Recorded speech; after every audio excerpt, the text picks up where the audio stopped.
This podcast is brought to you by Squarespace. I just did a live show in Toronto and I wanted to sell books and a little bit of merch. And I was super relieved and impressed that Squarespace actually made that super easy. And if you want to sell things online, you can have your audience do so via subscription or a one-time only purchase. And if you do not consider yourself a design expert, Squarespace's design intelligence takes care of that for you. Squarespace also makes it easy to create a fundraiser online. Check out squarespace.com for a free trial. And when you're ready to launch, head to squarespace.com/cult to save 10% off your first purchase of a website or domain. Culties, they say that robots are taking over the world, and I am not in support of that unless we're talking about robots that help you in the bedroom. Let me clarify. AdamandEve.com is sponsoring this episode of Sounds Like a Cult. Adam and Eve is offering 50% off just about any item, plus free shipping and rush processing. They offer discreet shipping, and it's 100% free, plus rush processing. Just go to adamandeve.com and select any one item. That's adamandeve.com and enter code SLACK at checkout. That's SLACK.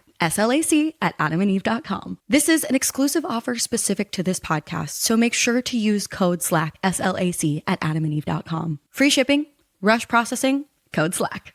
The views expressed on this episode, as with all episodes of Sounds Like a Cult, are solely host opinions and quoted allegations. The content here should not be taken as indisputable fact. This podcast is for entertainment purposes only.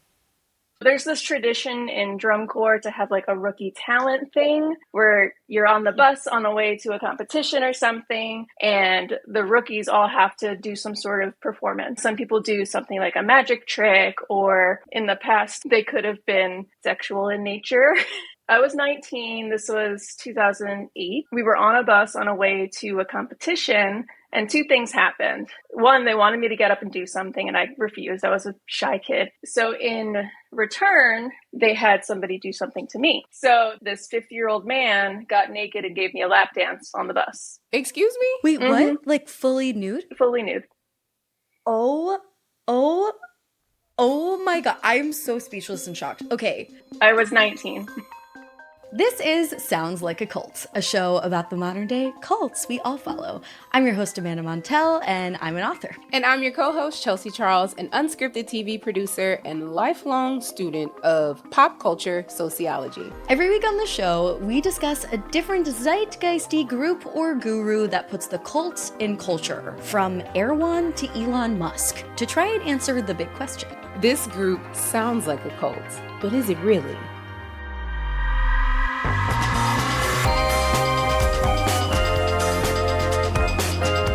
And if so, which of our three cult categories does it fall into? A live your life, a watch your back, or a get the fuck out?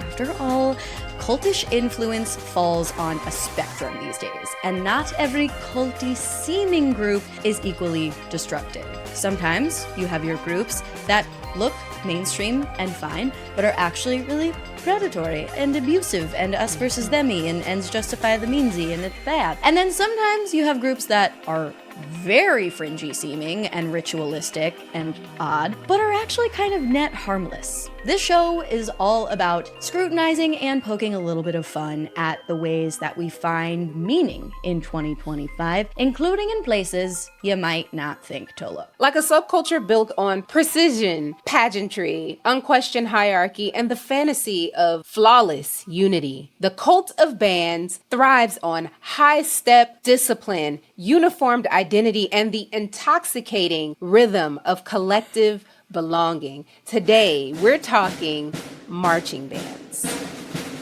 One of our oldest and most consistent requests. And I gotta tell you, in the early days when these band kids were like, do me, do me, do me, I was like, I don't know, you silly geese. Is marching band really a cult? But then I started looking at those formations a little closer. And then more emails started coming in. And I started reading them. And oh boy, I'm so sorry it took us this long because woof, marching band is not as innocently dweebish as it seems. And stick around because to get the full, no holds bar no filtered tea on this cult. We have a listener joining us today. It's another Interview a Listener episode of Sounds Like a Cult. Her name is Chelsea M, not to be confused with Chelsea C, and she has been involved with the cult of marching band for over 20 years. She is a marching band instructor now. She grew up in the cult. Her parents and her grandparents grew up in the cult. It's a whole legacy, and you do not want to miss that conversation. So before we get there, Chelsea, do you have a relationship to marching band at all? Because I know we're both former theater kids, but like, yes. What do you make of band kids? So I am a third generation HBCU graduate. My grandparents, both sets, went to Southern University, Baton Rouge, which is one of the most famous historically Black institutions. Going to the school is like a rite of passage, even though I chose not to go because, listen, I'm a rebel, okay? But I did go to an HBCU. But I grew up very closely adjacent to anything Southern University related. I bled blue and gold growing up. Some of my earliest memories was going to the Bayou Classic, which is an event that happens once a year in New Orleans at the Superdome. It's Southern University versus Grambling State University. Now, obviously, it's about football. That's the main event. But the main event is the Battle of the Bands, okay? The Battle of the Bands is the most talked about event of the weekend. It is electrifying. Yes. Southern has a nickname and they're called the Human Jukebox. And it's because they put on the most insane routines that relate to pop culture. Every time I would go to the Battle of the Bands, I would come home and then practice in front of my mom and grandma the drum majors, who were the most lit characters on the field. And I would be doing backbends because I'm like, when I grow up, I'm going to be a drum major. And then I went to college and my school didn't have a band, but I learned just how dedicated and culty that entire world of band life was. And I was like, I just want to do the backbend. I just wanted the fame and to be able to do the backbend. For sure. You're like, I'm just going to dance in front of my grandparents in the living room still. Thank you very much. That is fascinating. I learned from our guest that there is a big difference between the Southern culture of marching band and the more militaristic style of marching band that she grew up doing, which is low-key scarier as far as I can tell. That sounds just incredibly, like you said, electric and inspirational. I mean, I guess, I don't know, man. I was an orchestra kid, and that's a very different vibe. What instrument did you play? I grew up playing the violin pretty seriously. Gang! No, it was so, you're very much seated. It does hurt your back. That's the main thing. I remember I was just like, I cannot do this anymore because I need a chiropractor. But I do remember in school, at least, I detected a hardcore cultural difference between the orchestra kids and the band kids, because the band kids were like cool and the orchestra kids were so nerdy, like really studious and I don't know, whatever, string instruments, you know how it is. But I remember being profoundly moved by the experience of creating a swell of music with other people. And I can only imagine that if you're doing that with the most intense physical choreography, standing no less, surrounded by crowds of cheering fans after hours and hours and hours and months and months and months of rehearsal, if someone wanted to step in there and make those kids do some fucked up shit, they could, because that's just how intensely bonded and dedicated you are. Yes, absolutely. Oh my God, wait. Something else I want to mention about marching band is that it was actually top of mind recently because there was a very culty, haunting marching band scene in the latest season of Severance. Did you watch it? I didn't. Don't worry about it. But the listeners who saw it will remember there was like a moment in Severance, which is about this very culty workplace, where this employee is rewarded for a certain job that he did with a marching band performance that like comes to the office. It's like very over the top and overwhelming and overstimulating and scary for a reward. But I watched a like after the episode thing that the show's creators did, and they had this like wacky idea to bring a marching band in to this office because there is just something, first of all, watching a multi-piece marching band perform indoors is just too much. And like will create like cult disorientation in your brain. But also like there is something about the wholesome quality of marching band in contrast with the militarized protocols and choreography that kind of, I think, paves the way for some of the more serious cult abuse that we're going to get into in this episode. There's something sort of uncanny about it. And that was represented in the scene in the show. Any fucking way. So before we speak with our listener today, I wanted to talk a little bit about the history of marching bands. Marching bands aren't just school ensembles or halftime shows. They're ritualized spectacles of discipline and collective identity, originating centuries ago as military units designed to guide armies into battle and maintain morale. Modern marching bands retain echoes of that hierarchical lineage today in their uniforms, cadence, and drill formations. Marching band is such Americana. It feels so embedded in our culture here that I never even stopped to think about its origins. I just thought like, oh yeah, like those are some tuba playing kids who just like love their school. Right. But it makes sense that it has its roots in the military. It's trying to get people fired the fuck up for their team, whether your team is the army or your school's football team. It's like a tuba-ass version of school spirit.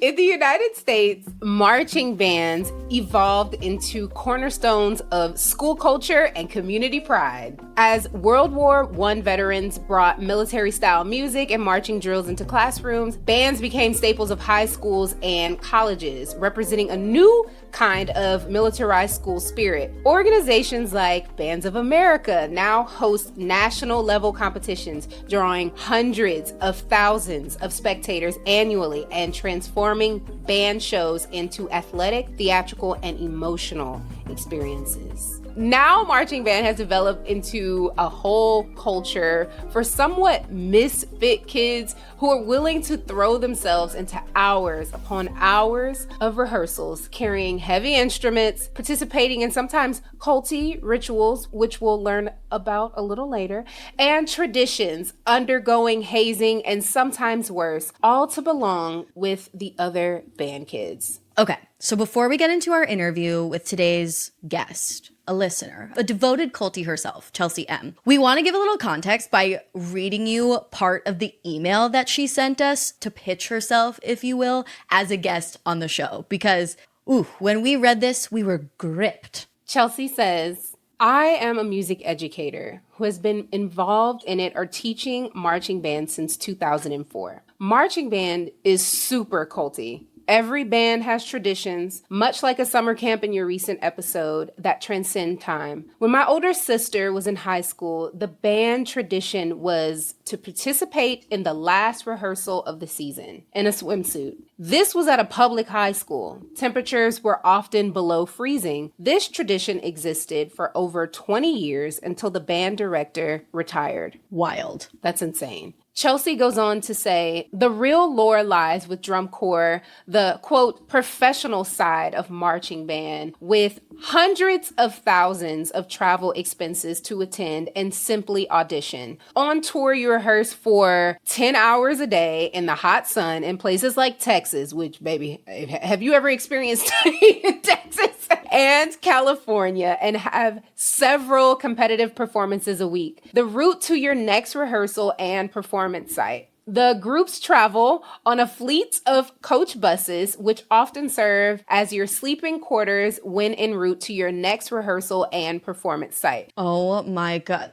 I'm telling you, I don't know how people stick out this cult for the back pain alone. Yeah, I couldn't even do it. I couldn't even do orchestra. No. Mm-mm. Chelsea also says in her email that there's a long history in these groups of abuse, including sexual abuse, among other hazing tactics, and we'll get into that in our conversation. She also says, as a 19-year-old, I marched in an all-ages drum corps called DCA. That means I was surrounded by members who ranged in ages from 14 to 70, which is kind of weird to have peers when you're a young teenager who are like that much older than you. She also said before every performance or every day in DCI Corps, every drum corps showers to clean up. These showers are communal, meaning you are naked with all the other student members and staff members of your group of the same gender. The group would sleep in a school gymnasium, people would bring all their mattresses and sleeping bags, and we would all sleep in one room together. There's just like a lot of intimacy in this group and like opportunity for culty shit that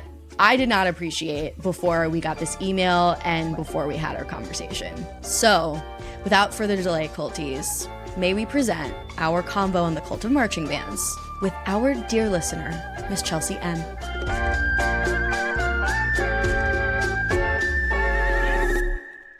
This podcast is brought to you by Squarespace. Squarespace is the all-in-one website platform to help entrepreneurs, artists, professionals of any kind stand out and succeed online. Whether you're just starting out or managing a growing brand, Squarespace makes it super easy to build a beautiful website, to engage with your audience, and to sell absolutely anything from products to content to even your valuable time. I just did a live show in Toronto and I wanted to sell books and a little bit of merch, but I had never done that myself before in like a point of sale way. And I was super relieved and impressed that Squarespace actually made that super easy in addition to normally selling things online. Squarespace payments made it so easy to allow my audience to buy things right there on site. And if you want to sell things online, you can have your audience do so via subscription or a one-time only purchase. And if you do not consider yourself a design expert or a techie web person, no worries. Squarespace's design intelligence takes care of that for you. It combines 2 decades of design expertise with cutting-edge AI technology to help you create the beautiful website of your dreams. And if you are the civically engaged, philanthropic type, Squarespace also makes it easy to create a fundraiser online. Check out squarespace.com for a free trial. And when you're ready to launch, head to squarespace.com/cult to save 10% off your first purchase of a website or domain. Culties, they say that robots are taking over the world, and I am not in support of that unless we're talking about robots that help you in the bedroom. Let me clarify. AdamandEve.com is sponsoring this episode of Sounds Like a Cult. It's a website where you can purchase electronic instruments to help you achieve more pleasure in your life. If you're either intrigued or confused, just go to AdamandEve.com right now. Adam and Eve is offering 50% off just about any item, plus free shipping and rush processing. And Adam and Eve doesn't want to just make your life more pleasurable, it wants to make it more convenient. For that reason, they offer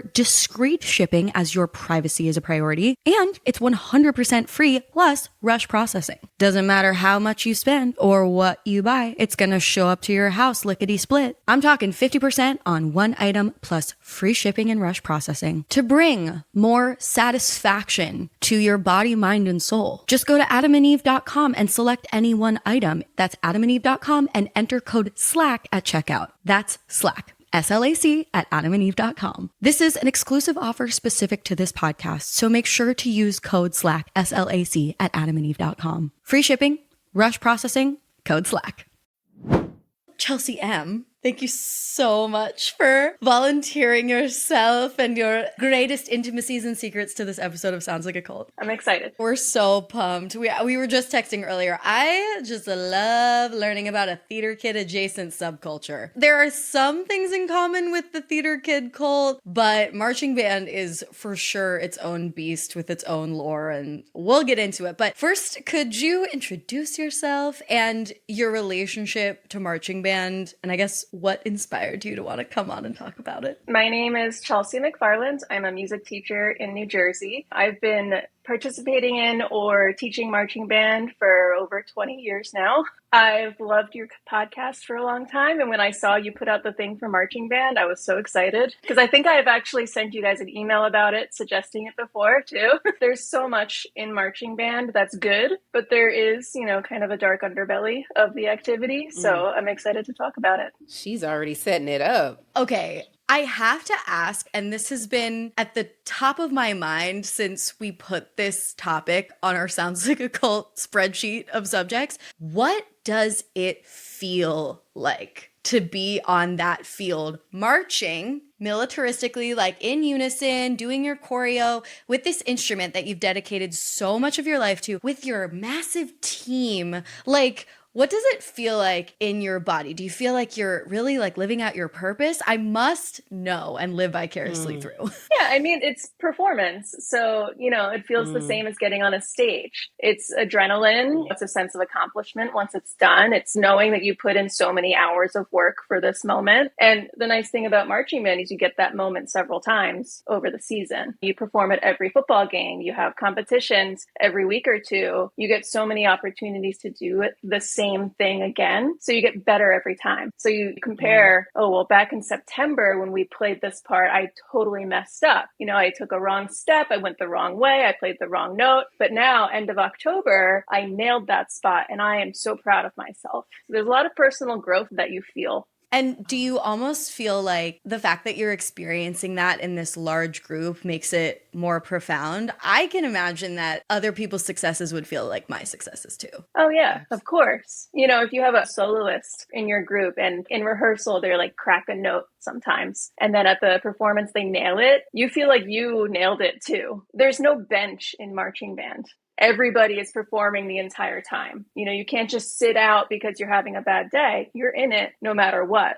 Totally. You have to work together and be proud of each other too. Ooh, community. Yeah. Yes. I live for that.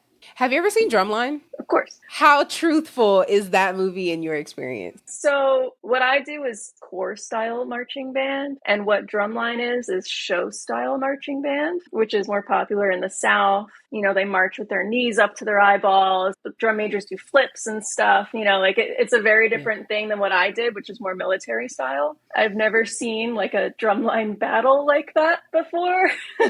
I don't know if that really happens. I would say as a whole, it does. In my experience, it hasn't been accurate, but yeah, maybe it does. I don't know. In doing research for this, I didn't know your sector of drumming and the entire world versus my own like lived experience of being from because I'm from South Louisiana. Okay. And that movie, I was never in the band, but that movie is like the quintessential like the Southern show band. experience. Yep. Yes, absolutely. It was crazy, but I didn't know how much that kind of like came into your world at all. Yeah, no, it's not the same. There are like totally different sects within the overall religion of marching band. Absolutely.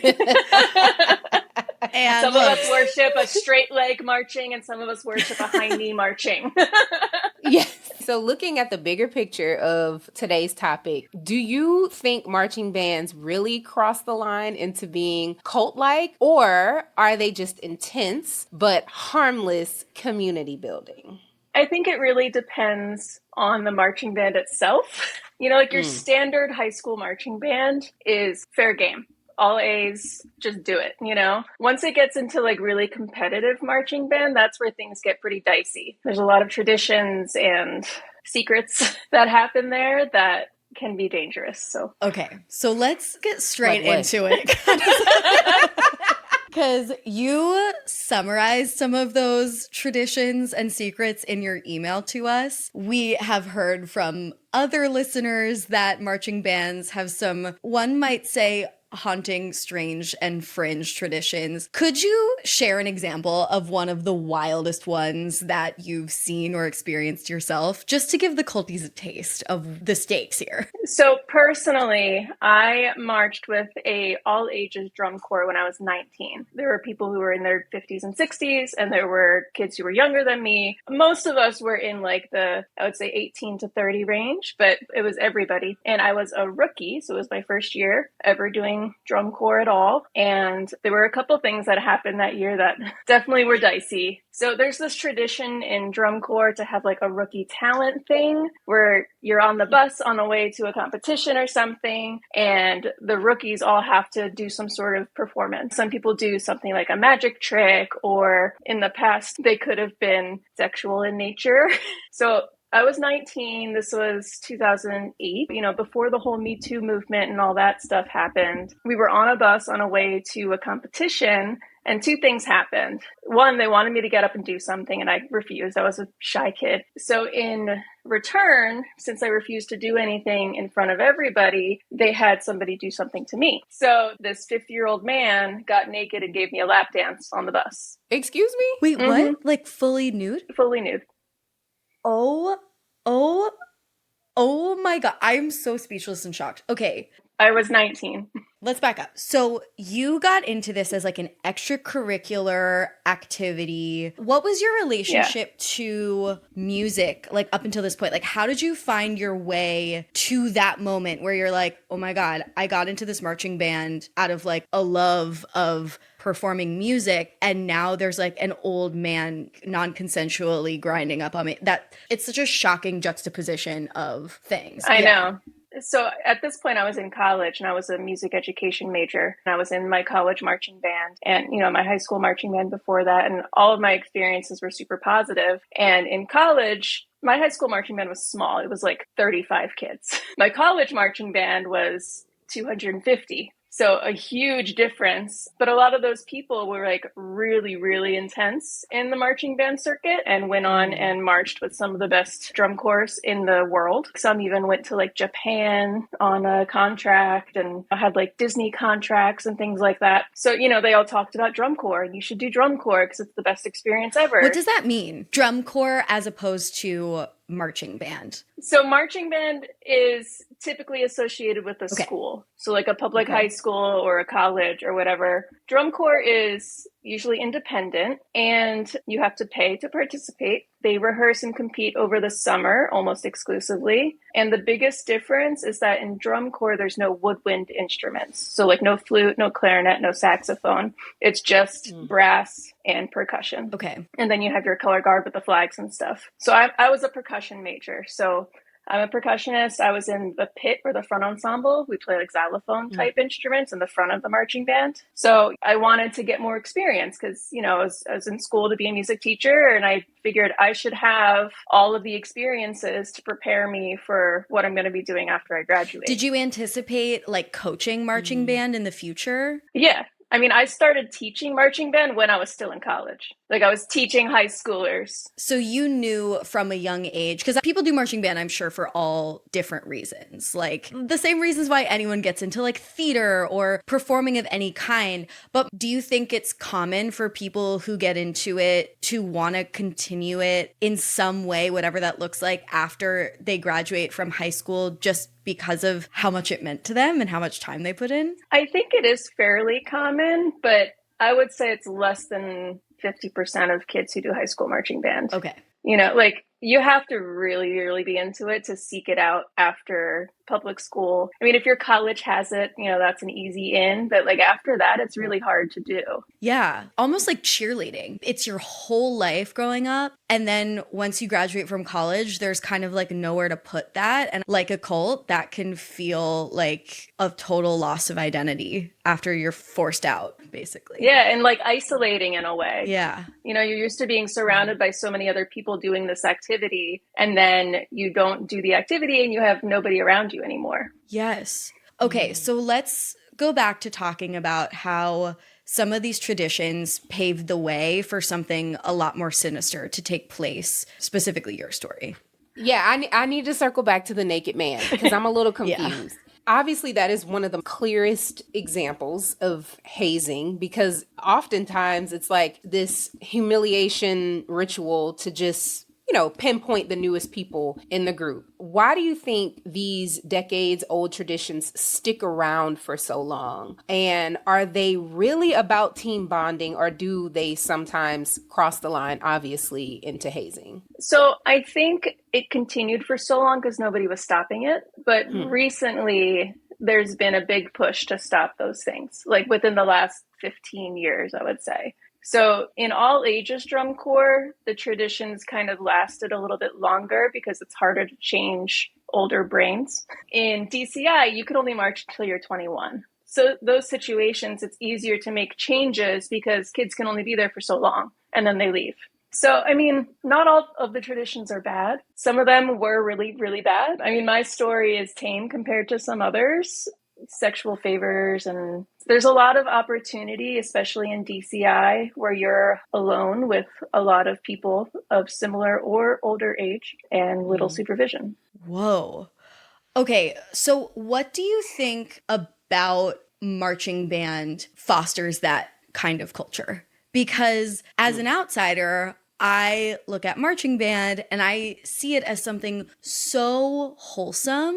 But then, of course, considering its militaristic background, I suppose it makes sense that there's a tradition of hierarchy and silencing and doing things for the honor of the group and for the purpose of discipline or whatever. But as someone who experienced it, what do you think makes marching band culty in that way? I think it's access. What do you mean? The staff are in power and have so much access to younger students, minors, or, 21 and under. And that allows for a lot of unsupervised time that can allow them to take advantage of someone. I mean, this is another horrible story. My own ex-boyfriend that I dated in college, he got fired from his high school teaching job for hooking up with a student. He was like 26 or 27 at the time, and she was 17. And it's because of that access. Marching band has long hours, even in the high school setting.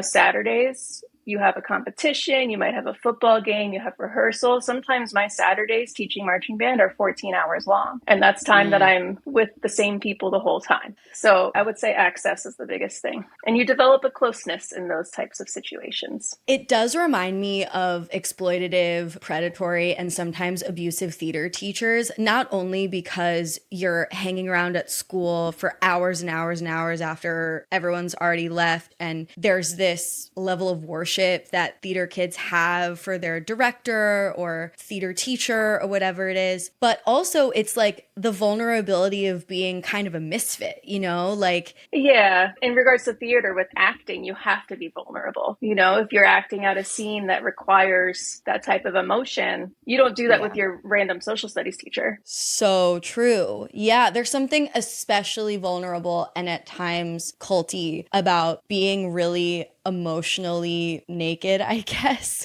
or pursuing something really passionate and artistic under the guidance of a teacher or someone who has power over you in that way. Did you feel like the band is family mindset made it harder for people to speak up if something bad was happening? I would say probably in the past it did, because when everybody's family, you want to keep your family secrets. So even if, let's say, a victim went to somebody in power and made a statement of some sort, the person in power might be like, oh, I want to keep this in the family. You hear about that in other high control groups. So, for a long time, drum corps and marching bands would silently or secretly reprimand and or fire the staff member in question. But until the whole George Hopkins scandal in 2018, that was the norm. You would just kind of sweep it under the rug, and, rumors would spread, and maybe they wouldn't get hired as often at other places, but they typically could still find a gig. But after the whole George Hopkins thing, DCI itself created a new code of conduct that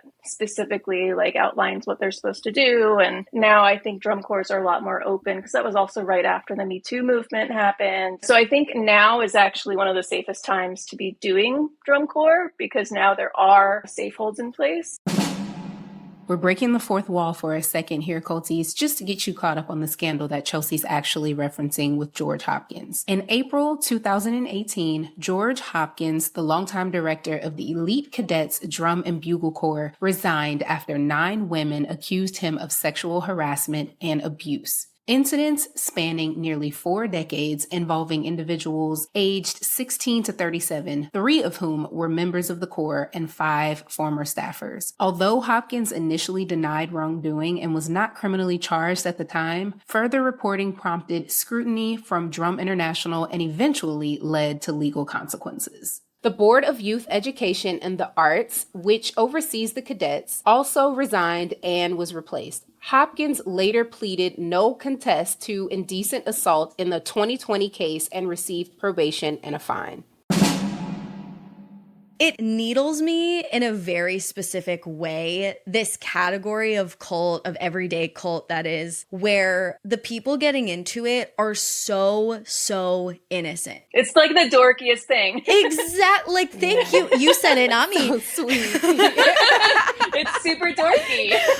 It's not like someone signing up for a get-rich-quick scheme. It's not like somebody attending one of these large group awareness trainings because they want to be transcendently wise. It's a kid who maybe was not the coolest in middle school, who is okay dressing up in a funky little nutcracker outfit and like walking real silly around with their friends. Amanda, say what you want about the band kids. They were still cooler than the theater kids. Because let me tell you something. I know. I tried out for color guard and they were like, no, absolutely not. And then the theater kids were like, come on back.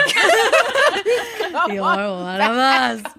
No, 100%. Well, because, and this is the thing, there's a system to marching band. Theater kids are just wilding out. Like, there's no structure. There's no nothing. A lot of downtime. Yeah. So much downtime, literally.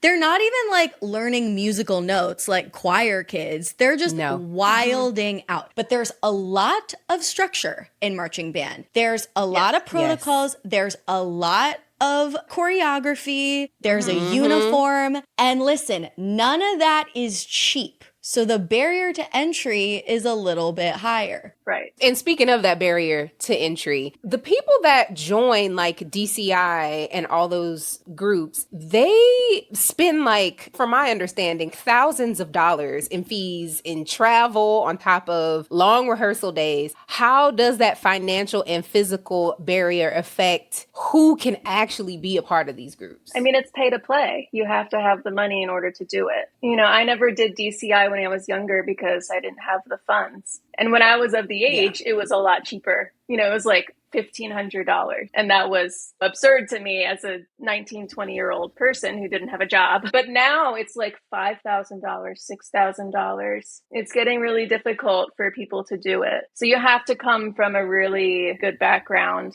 financially. Yeah, it almost reminds me of the cult of ballet. We did an episode on that a couple years ago. And obviously, like, the ballet vibe is a little different than marching band. A little more like posh. I don't know. Yeah. I mean, I'm an equestrian too. So, okay, you know, stop bragging. You had your episode on the horse girls. Yeah. Very expensive. Yes. Okay. I'm getting it. Marching band has got a little sprinkle of theater kid, a little sprinkle of ballet girly, a little sprinkle of horse girl too. Honestly, yes.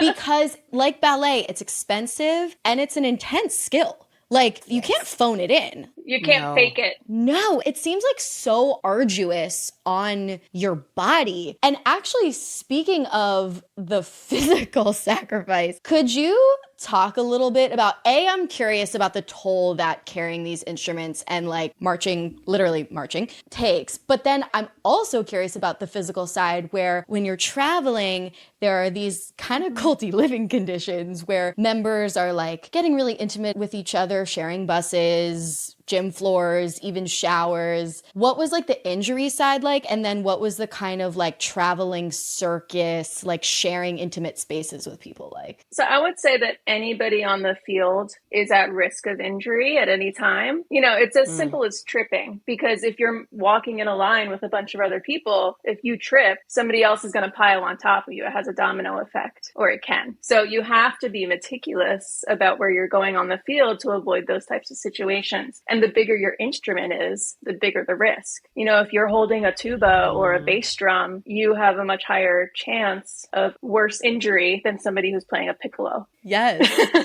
Oh my God. How did you get into percussion when you were young? Well, I started on piano when I was like 5. My dad was in marching band too. I have 2 older sisters. We all played piano when we were younger. We all did marching band. Okay. Actually, if you go to the Wikipedia page for my dad's high school in Philadelphia, as a Catholic school, there's a picture of the marching band and it's from the year that he was in it. So he's like in that picture. You know, it's like a blurry Wikipedia black and white famous. photo, but yeah, I know. It's a big deal.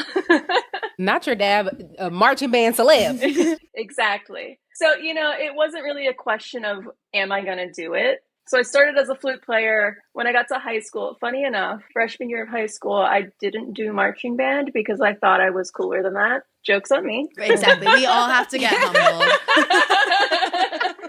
Because obviously I am not too cool for marching band. I've made it my whole life. So in high school, my band director convinced me to switch to another instrument because there were so many flute players. You know, every girl wants to play the flute. And I was like mediocre at best. You know, like I was okay. You know, I could read music. I was hanging in there, but like I wasn't first chair. So I was a good option to switch. So he actually had me switch to bassoon. All right, Which is bassoon. That's like a humongous oboe, right? Yeah, it's about 4 feet tall. It's got a double reed like an oboe. It's got like a gooseneck thing. Yeah. Cool. Okay, so we went flute, bassoon. Yeah, and then there were after school programs. So in the fall, the after school program was marching band. But after that, in the winter, the after school program that we had was percussion ensemble. So I joined it. I played the xylophone. And it turned out I was pretty good at it. God. You know? That's so cute. Yeah. I love that instrument. Oh. So I was good at it. So then my band director convinced me, join the marching band, play the xylophone. You'll be great. And so I did. And then I decided to do it forever. That's a good vibe. Such a Yeah. vibe. Yep. To play an instrument that starts with an X. Right? How many people can say that? How many people can say that? Not many. Not me. Yeah, okay. So then like with the intimacy stuff, obviously, I think part of the co-ed sharing of spaces, sharing of buses, sharing of gym floors also puts young people, young women in a culty and compromised position. Could you talk about your experience with that with marching band? Like, how is that justified and what does it feel like to be doing that? So those situations don't happen in your public high school marching band, Sure. but they do happen in college and in drum corps. Like when I was in college, we went down to Washington, D.C. to no big deal, march in Obama's inauguration parade. And we like slept at a high school on the gym floor. And, you know, we were all adults in college. So it was, everybody kind of just slept wherever they wanted to sleep. The people brought air mattresses and I had a boyfriend at the time. So of course we shared an air mattress in this room full of 200 other people, including our staff members. They were also in the same room. That's like Love Island. Yeah, but way bigger. You're like, Love Island, small potatoes. Try marching band Seriously. island. You've seen American Pie, right? Whoa. Oh, have I?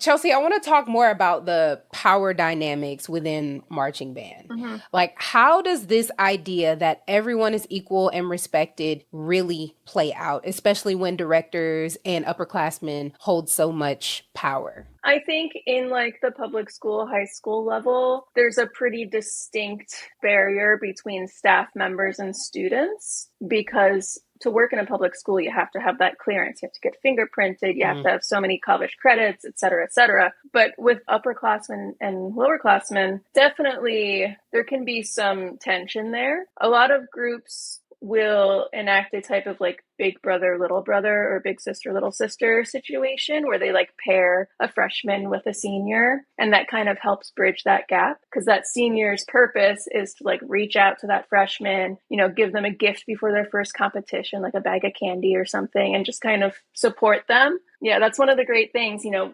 because there's no bench, because everybody has to do it, you want everybody to do well. You don't want anybody to fail. Along those lines, you know, in marching band, you'll have section leaders. So like one person in the trumpet section is going to be the trumpet section leader. And their job is to make sure that everybody in their section knows what they're supposed to do and is doing it correctly. So in some ways, they can be a little intimidating because they're going to tell you if you're doing something incorrectly, they're going to try to fix it. But on the other hand, because they're still a student, they have to foster an environment where everybody feels comfortable and everybody feels safe. So I think school marching bands are really good at that. That's like one of the best things I think that we do. Okay, so I'd love it if you could talk a little bit more about the secrecy that you mentioned within these groups, the special rituals, the insider language. Could you give some examples of that? And what do you think those things accomplish in terms of building the culty culture of marching band? There's a lot of verbal bonding that happens. You have like a song that you sing before every performance, or some groups have like a prayer that they do before every performance. And like everybody gets together together. You're like in a huddle, holding each other's shoulders. And, you know, some people cry during these moments because they're so invested in the performance. I mean, that's huge bonding. That's very culty. In a good way. Yeah, it's not necessarily bad. There's other simpler ones, you know, like in high school, on the way to a competition, our band director, because we were so small, we took like one bus. He would stand up when we were like 15 minutes away from the show and be like, 15 minutes. And then one of the upperclassmen would like start a chant. My name is Chelsea and you know what I got? And then everybody knew the answer. What do you got? I got a band that's hotter than hot. You know, like we would do this whole chant and it would get passed around from person to person. I live for a call response. It is. It's very, well, it's very churchy. It's therapeutic. And it really makes you feel part of something bigger than yourself. 100%. That was even cult language. Something bigger than yourself. Yeah, I see the marching band as this like living organism. Well, almost this like militaristic style one feels more like a machine than a living organism, but all the different parts working together create a real sense of unity that almost depersonalizes each individual member. And that doesn't necessarily have to be bad. Obviously, like one of the reasons why cults are so popular in America is because we lack inherent senses of community so much across our whole nation. But when community rituals like that hit, they really tap into something so fucking human. And I don't think that has to be bad. It's just, it can be exploited. Yeah. I mean, anytime you're feeling strong feelings about something that you've said a million times, that can lead you to question your own thoughts. Okay, so speaking of questioning your own thoughts, when those deeply human drives and these sort of like more wholesome, beautiful experiences are exploited such that sexual abuse happens, how do these organizations handle those incidents? Are there systems in place? Now you said things are better, but how do you like report that kind of abuse? So I was actually looking on the DCI website earlier, and they now have a whistleblower form that you could submit anonymously to report something. DCI has a fairly strict code of conduct regarding that kind of thing. So if DCI as an organization finds out that something happened with a staff member or a volunteer or whatever, they're going to force that drum corps to get rid of that person. And now, post George Hopkins and Me Too, drum corps are much more open about why that person is gone. It used to kind of be like, oh, that person's gone, but like, don't worry about it. We don't need to know why, they're just gone. We're moving in another direction. We found somebody else. So I think now there's a lot more transparency there, which is good. Yes. I'm not sure how much support there is for the victim per se. We're not like providing counseling like you would in Love Island. You know, like if they're in school, they could go to like a school counselor, but otherwise it's not like they have a therapist on staff or anything like that. That makes me think like, if you're benefiting from cultish influence, which a lot of the groups that we discuss on the show obviously are, all of them are, the more intense that cultish influence gets, even if it's for good, even if it's for bonding and there needs to be an equal and opposite net to catch members when someone flips it for ill. If people are this passionate and this vulnerable and this young and whatever, you have to just assume as a preventative measure that at some point it's going to go badly. And there needs to be some kind of system in place for someone to step in and be like, I know how much this group means to you. And it means a lot to all of us. And we're so sorry this happened. And we're going to help you fix it or heal from this so that your whole experience in this group is not tarnished. Yeah, I'm not sure how much of that is happening yet. Well, hopefully this episode can be a catalyst for change, honey. So, Chelsea, we've talked a lot about the darker parts of the culture that is marching band, but you've said there are real positives. Obviously, or you wouldn't be still teaching to this day. So what makes marching band such a safe space and a welcoming space for people who might feel like outsiders elsewhere?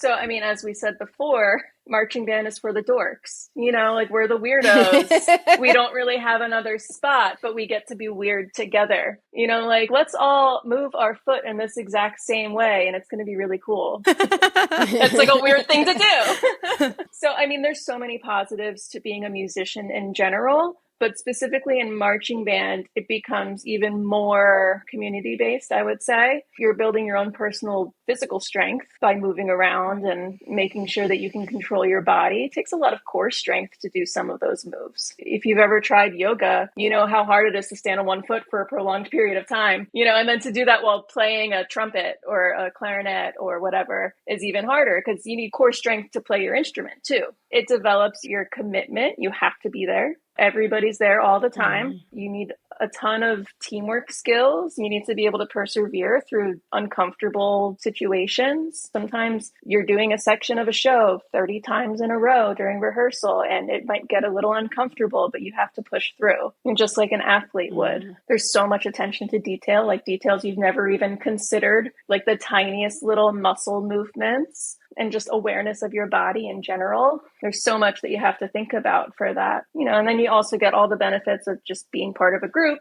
and, you know, working together for a common goal. It can really build a lot of character. I feel like a marching band kid would make like a great employee, put it on your resume. People aren't like looking out for this enough. Absolutely. Yeah. Years ago, right after college, I was applying for little jobs and I got a call from a recruiter and we ended up talking about marching band because we marched in the same drum corps. And so she was okay, here's your interview time. It's like a lifelong Like sisterhood. a sorority. Yeah. I was going to ask from all the skills that you've developed in marching band, because you listed some really good things. Obviously, it manifests itself in your life because you still teach music. But how do you say those skills learned in marching band could transmute in everyday life? For better and for worse, honestly. You know, that attention to detail can help you be so much more precise in your career. If you're working with a lot of data or things like that, like you're not going to let things fall through the cracks because you know that things need to be perfect. Because in music, if you're not perfect, you're wrong. You know, it's not like, oh, you almost did it. Yeah. You're flat. You're sharp. You're wrong. Yeah. You're wrong. Almost doesn't count. So, I mean, all of them transmit into all areas of your life. There's a reason that a lot of musicians, band kids, orchestra kids, whatever, also tend to be in AP classes. That's right. Chelsea M knows how to humble brag, okay? Honestly, I was not because I was a lazy student, but I'm just saying it does happen a lot. So obviously school culture has shifted a lot post-pandemic lockdown. Are people still getting into marching band as much as they used to? There was definitely a big lull. That year that we shut down, you know, the fall of 2020, marching band didn't really exist in the same way. The school that I was working with, they were only allowed to practice for 1 hour at a time, outdoors, 12 feet apart from each other. And like, that was it. We're used to, you know, several hours, multiple times a week, you know, like it was a whole big thing. So there's definitely a drop right after, especially because kids just weren't used to being out and about anymore. You know, when you're in those critical, like middle school years, if you're stuck in your room for a long time, it's difficult to go back out there and be social. Be dorky in public. Right. Yeah, like you're used to being in your own room and doing your dorky stuff alone. You know how they say that like Gen Z is more afraid of being cringe than millennials? Yeah. I'm now thinking that like COVID probably had something to do with that. Definitely. Everything can be recorded now. Right. Everything can be recorded. And also like if so many of your formative years were spent by yourself, you weren't necessarily inoculated against the coming of age awkwardness that ordinarily you have to experience. And that gets you used to being cringe. And like, wow, nothing's gonna make you accept the cringe like being in marching band. I say that with love. Yeah. We have fancy hats. We call them Shakos. Okay. I'm so glad I know really that. dorky.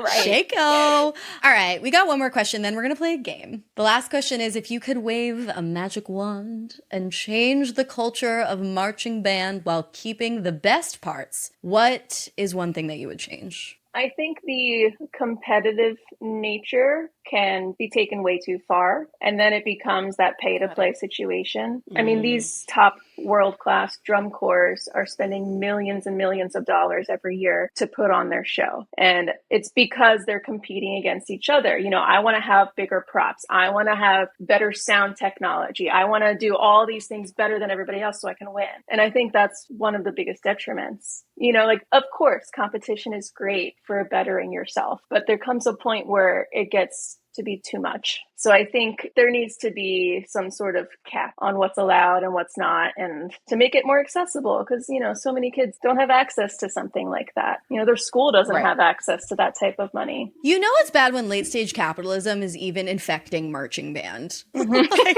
is nothing sacred. It's crazy. Like, I work at a fairly affluent school, and our biggest thing that we're trying to push for right now is buying our own semi-truck for our equipment. Oh, wow. That sounds pricey. Very. That's definitely very pricey. Right now we rent, you know, like Penske trucks every weekend. So like those top bands have their own semi-trucks.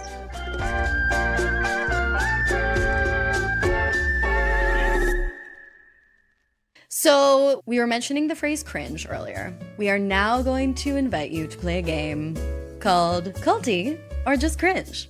This is how you play. We're going to read you a list of little quotes and anecdotes that were submitted by other listeners who emailed in to be a part of this episode. Thank you all so much for sharing your marching band stories. And you are going to lovingly classify each one as culty or just cringe. Okay, I'm ready. I'll start us off. Liz says, we have secrets that no one is allowed to know, including phrases, rituals, candidates, and letters once you become a brother/sister. Is that culty or is it cringe? Definitely culty. Agree. I can't even imagine. What does this mean? Letters? Like, you probably get like beads or something. Beads are a big thing. You get like a necklace. And like every year you add a bead. Okay. Like that's a thing in a lot of marching bands. Oh, okay. Copy okay. that. It's giving Okay. rave candy, if anyone tuned into that episode. The next anecdote comes from Britt. Britt says, my college marching band had 400 plus members, but only 200-ish marched in games every week. So each week you had to audition for a spot, not so fondly known as the challenge. Culty or just cringe? I think I would say culty. It's not really cringy. It's just, you know, you're competing for your space. You want to appease the cult leaders. So, yeah, I would say culty. I know. Why couldn't they just accept the exact number of players they need? Instead, they create this like chaos and competition. Why? Because it makes you want to be better. Yeah. That's probably one of those like Big Ten schools. That's probably how they function. Because they learn new marching band shows for every football game. Oh my God, like the Big Ten Dance Moms schools. girls. Oh my God. Yeah. So like every week they're learning a whole new show. Oh no. That doesn't seem necessary. So Sandra says, they would haze new kids by beating them with a tuba mouthpiece in a sock. Is that culty or is it cringy? Sounds illegal. Definitely culty. Physical violence? That's an immediate cease. Desist. Don't do that. Next one. Jessica says, the sayings we repeated included, pain is just weakness leaving your body when standing at attention for minutes at a time, or yelling left like we were in the military, etc. I would say cringe on that. Okay. Just part of the game. It's weird, but we do it. The silliness. I love it. Do the call and response thing again. I want to do it. What was it? It rhymed with hot and got or something? Yeah. My name is Chelsea, and you know what I got? What you got? I got a band that's hotter than hot. How hot is hot? How hot is hot? How hot is hot? Batman and Superman. Uh-huh. Can't do it like my band can. Woo! And then we say, pick up the beat, and we point to somebody else, and they have to do it. What a hoot. Yeah. Cringe. It's cringe. Cringe. For sure. Bethany says, my marching band literally made black t-shirts my senior year with the word cult on the back. That's it. That's the whole context. Yeah. Okay, cringe. Honestly, it's just ironically, when Yeah. you try too hard to be a cult, it ends up being just cringe. Yeah. It's just weird. Nick says, absolutely insane schedules. I'm talking about regular 7:30 a.m. to 8 p.m. days for the kids before school even starts, not including Friday night games and all-day Saturday competitions. Culty or just cringe? Yeah. I mean, that's pretty culty, I would say. That's a major amount of commitment for a teenager. Yeah. How are you supposed to orient yourself around an identity outside of marching band when it takes up this much of your life? In the fall, you can't. Exactly. Another Chelsea says, I saw the blisters on my palms from using 4 mallet technique as a badge of honor. Cringe. What does this mean? Cringe. I can understand that. What does that mean? Yeah. Let me show you. So when you play a mallet instrument, normally, you know, you're used to doing this. You have 1 mallet in each hand, but there's techniques where you can hold 2 mallets in one hand. Oh, yeah, I've seen that. And in in one of the techniques, the mallet touches the palm of your hand, and if you don't have perfect technique, it'll develop a blister. I've had it a million times. We call it a stigmata. Ooh. Like Jesus. Whoa. Oh my God. My God. Because that's how meaningful it is. Yeah. That's the sacrifice. It's a badge of honor. Like, you worked really hard. Oh, it's you like also get a gnarly bump on your middle finger. Oh my God, it's like proof of your loyalty. Yes. This is that's hardcore, culty. It is. Okay. Mike says, on the bus, the veteran council, in scare quotes, rode in the back. Rookies rode near the front, and we as rookies were given jobs. There were all kinds. Garbage boy, shuttlecock, and my job, Flash the Wonder Boy. To activate us in our job personas, veterans would yell our job names, and we would need to stand up while the bus was moving in our job personas and do what the veterans wanted. For our rookie hazing ritual, we were made to strip naked and put on an adult diaper. In the back of the bus, we had to have our backs to the veterans so that they could pour whatever they wanted into the back of our diapers, as this signified our rookie role as being prone to shitting our pants. Then, when they were finished with filling our diapers, we were dismissed to go back to our seats to sit in our mess. We were allowed to get cleaned up later at a truck stop bathroom. We also did other jobs like loading the luggage into the bus bays and cleaning the inside of the bus, and veterans were exempt from these jobs as they had paid their dues. We slept either on the bus or on gymnasium floors at high schools in the towns where we performed. Culty or just? That is culty as fuck. I have no words. That is absurd. For marching band. Oh my, I fear I'm not strong enough for this cult. Well, see, that's why you get involved, because it helps develop your strength. You know what? You're right. You're Chelsea, right. who would we be? Chelsea C, who would we be had we the training of Chelsea M? Exactly. I don't even know. Elon Musk? Trauma. Okay, our last one. Ella says she was initiated by cleaning up the grossest mess in the parking lot with piles of shaving cream, condoms, old food, and literally other people's garbage.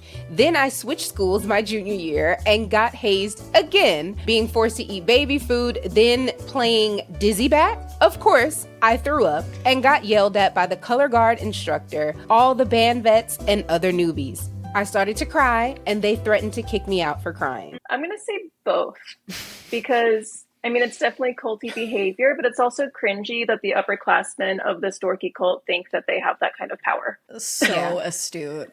Very well Like, put. you're not that cool. You're just in marching band. Oh, okay. Well, this is culty too, is that like a lot of serious cult leaders from history were not that cool. And that was part of their sense of entitlement. They were like, I was supposed to be cooler. So now I have to assert undue power over people to make up for how cool I'm not. There's definitely some of that. Wow. Okay. Yeah. My favorite thing about the hazy is that they never know that they are actually the ones with the most power. Because reading this, and it says, kick me out for crying. They threatened to kick me out for crying. But really, in reality, all she had to do was blow that little whistle. And oh, honey, this whole thing is tumbling down. Yeah. So it's the idea that they have all this power, but they really don't. You're the one with the power. Totally. Yeah. And that's true. Well, the cult spectrum determines exactly how true that is, right? Like, Exactly. Ooh, that's fascinating. Amazing. Chelsea M., thank you so much for spilling your guts to Sounds Like a Cult about the cult of marching bands. I know. If folks want to keep up with you, would you want that? And where can they do that? Not really. Yeah, cool. Amazing. Yeah. Keep your peace. Yeah, I'm a public school teacher, so I'd rather not have the extra attention. Yeah, leave her alone. All my socials are private. I'm sorry. You just have to look for another weirdo. And there are plenty. I have no doubt. Amazing.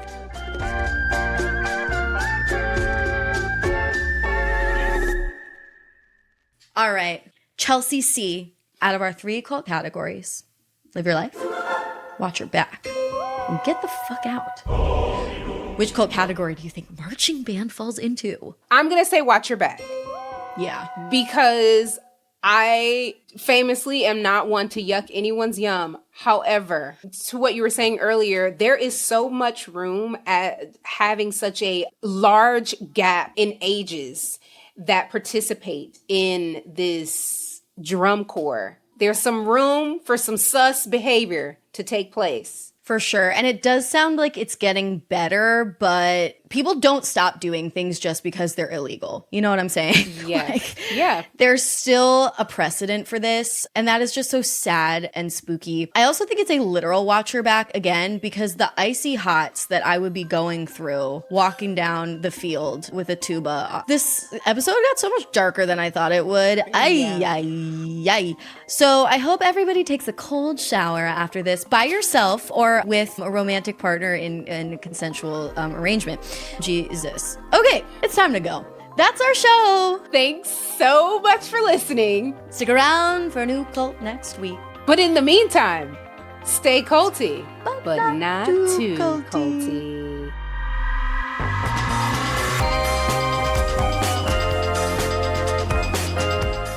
Sounds Like a Cult was created by Amanda Montell and edited by Jordan Moore of The Pod Cabin. This episode was hosted by Amanda Montell and Chelsea Charles. This episode was produced by Chelsea Charles. Our managing producer is Katie Epperson. Our theme music is by Casey Cole.